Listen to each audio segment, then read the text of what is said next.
Hey, welcome back. And now we've talked a bit about your aunts and uncles and the Myers family origins in Branchville, South Carolina. So let's talk about how the family left South Carolina and migrated up to New York. I'm sure that's a very interesting story. I mean, some people had started to, drift down the south, but for us, it was trouble with, the white establishment down there. Um, Uncle Mark, you know him, and that's why I think you need to talk to Pearl about this same topic. And my father, and I guess they got accused of, they were like, basically sharecroppers.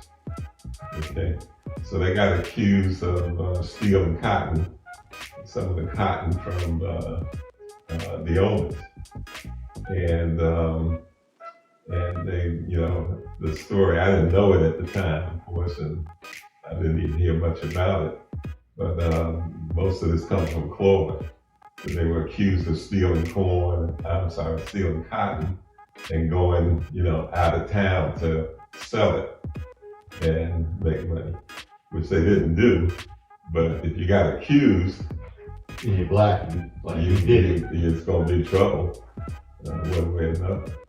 And they knew it, and the stuff that was going on, the stuff people were saying and all of that, and so they figured the best thing was to get out of there. So they, my father and Uncle Mark and their wives got out and came north.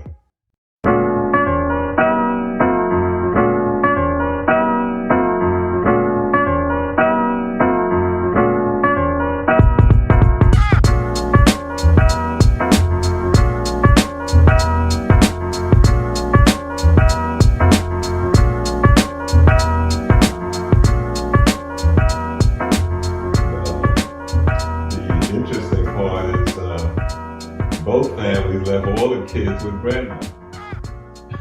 Ah, So, how many kids is that all together? well, it was 9 of us, and I think I keep saying no, 6. I think it was 6 of Pearl's family, right, at the time. So you had in Pearl's family, you had Mark, you had Nisi, who was Anita, you had Snook, which was Martha, you had Deke, which was John David, and Bill Williams. So that's 3 girls, 3 boys, right? Well, I didn't say Pearl or Duck, but you know her. So it was 3 girls, 3 boys, and 9 of us, so all 15 went to live with grandma. Wow. Luckily, we had some people who had already moved, like Uncle Coon had already moved to New York, and he had a place. So when we came up, we moved in with him. He had 7 children, and we had 9, so it was 16 kids and 4 adults, all in the one apartment. One apartment, how many bedrooms? I think it had 3. Hmm. There was a lot of people sleeping on floors. Yeah, yeah. And he was a superintendent then, right? No, He wasn't a this is superintendent. on 8th Avenue. They lived on the 3rd floor, 2454 8th Avenue. It's around 132nd, 133rd Street. And it was what you call a coal flat. Didn't have heat in it, so you had to use a stove, a little wood burning kind of pot belly stove for Wow. How did you ventilate the smoke out of the heat. Yeah, stove? well, you'd have a flue going, out the window or something. So, but we used to gather wood wherever we could on the street and so on. And used to have to heat water to take a bath. At that time, so you use. Now it's funny because they had gas stove, but why they had no heat? They had electricity too, but that's how some of those places were bad, coal flats. So you had to really dress to go to bed in the winter. Yeah. Sometimes. But with all those people there, I guess it was a lot of body heat too. Yeah. But it was, it worked out. I guess they got along good because people were going to school there, and I think all the way down to Llewellyn started school.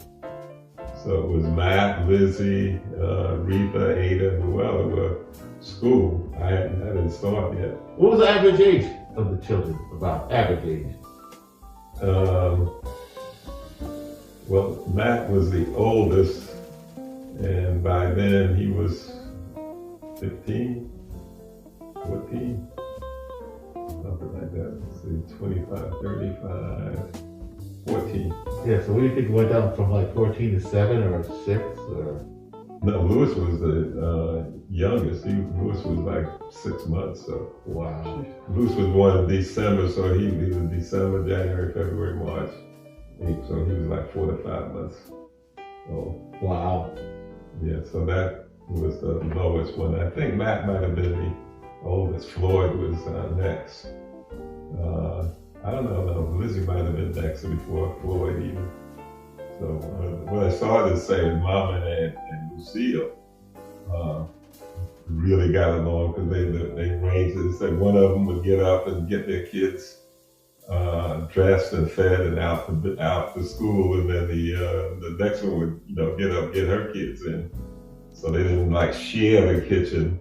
I guess it would have been too much chaos. Yeah. You don't know who to yell at. So one would get up, get their kids dressed and out, and then the other one would take over and get their kids in. And I don't know how long that lasted, but we got an apartment on the top floor in the same building sometime later.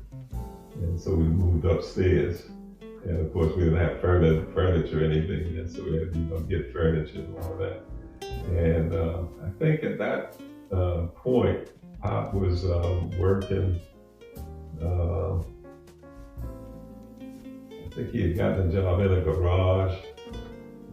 He did, I think, get to work on the railroad too. I think like not the Long Island Railroad, I guess what they call Amtrak now, I guess.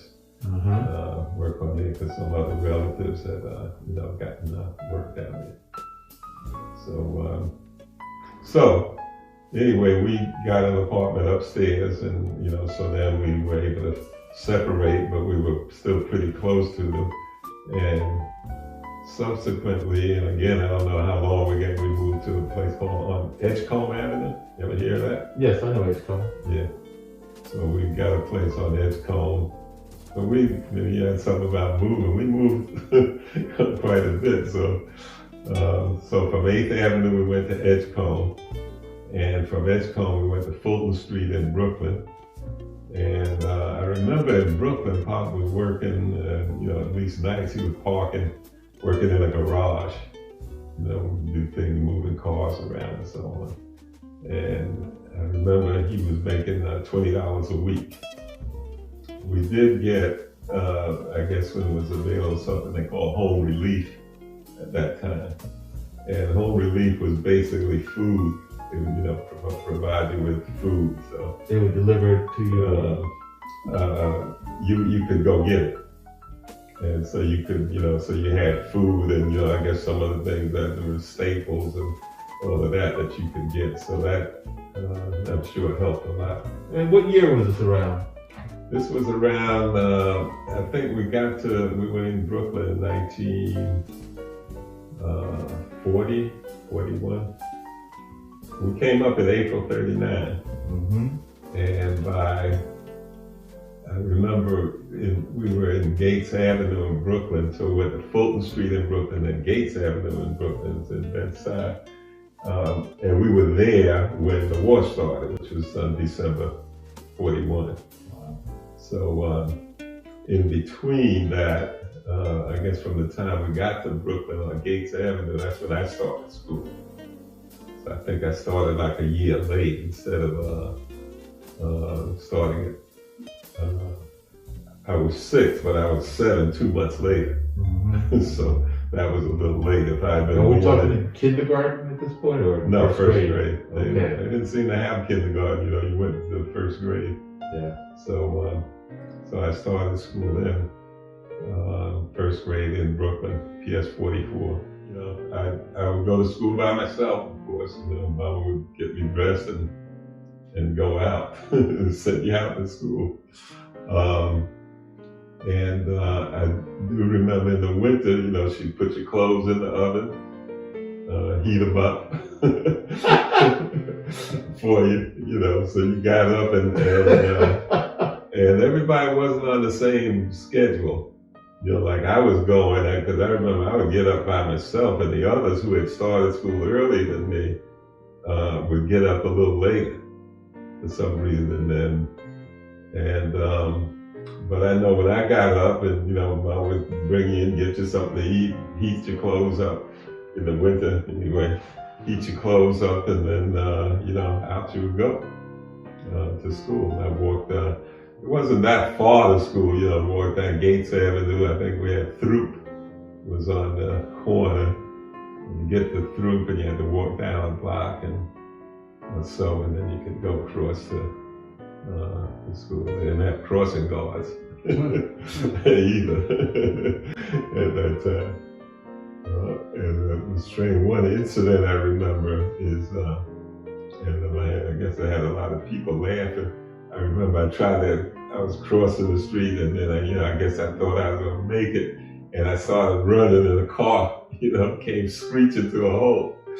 And I said, and then when I heard that, I turned around, instead of going on across, I went back.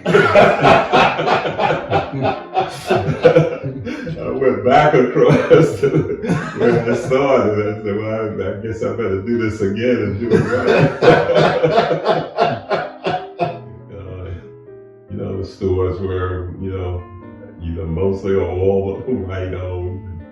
And you know, movies, when you went in there, in the movie, they just had a ticket window. That particular movie, they had you know, like now you get a ticket and then you go and you give it to somebody to go in. But this one was just a ticket window. You paid and you know, the person in there could see you go in. And so, but what we used to do as kids, if you got to the movie entrance and you got down on your knees, you could crawl under the window where they take the tickets, where you paid for your tickets, and crawl right on into the door. It's criminal past. He's going to talk about it right on video. But we did it. Me, Nate, and you know, others. You know, get in the movie that way. So we'd sit in that movie, you know, all day. Air conditioned? Sometime. Huh? They were air conditioned then? I doubt it. Oh, just wanted to see the movie, huh? Yeah. I mean, we just sit there, and most of the movies were westerns. Yeah. You know, old westerns, and you know, you could see them over and over, and it was fine. You see it 2 or 3 times, and that's it.